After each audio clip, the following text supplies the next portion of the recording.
ইয়ালৈ মই প্ৰায়ে আহোঁ, কেতিয়াবা খুব ভাল লাগিলে আৰু কেতিয়াবা খুব বেয়া লাগিলে। আজি বা কেলৈ আহিল? আজি ভাল লাগি আছে আকৌ। কিয় বা? প্ৰিয় মানুহগৰাকী কাষত আছে যে। ইছ, কথা কৈছে চা। শুনা না, তুমি মোৰ উত্তৰটো কেতিয়া দিবা?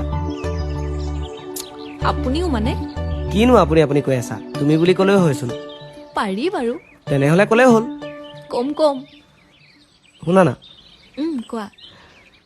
শ্ৰীকৃষ্ণৰ প্ৰেমততো বহুতো পৰিছিল, কিন্তু শ্ৰীকৃষ্ণইতো কেৱল ৰাধাক ভাল পাইছিল ন?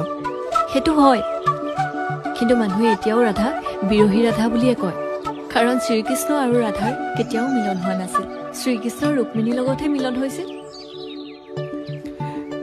তুমি বৰ্তমানৰ বিৰহী ৰাধাজনী হ'ব নালাগে, তুমি মোৰ প্ৰিয়াজনী হৈ থাকিলেই হ'ব, কিন্তু আমাৰ প্ৰেম ৰাধাকৃষ্ণৰ প্ৰেমৰ দৰে পবিত্ৰ হ'ব লাগিব। তোমাক আৰু কথাত পাৰিনে? বাৰু শুনাচোন, কোৱা। তুমি কবিতা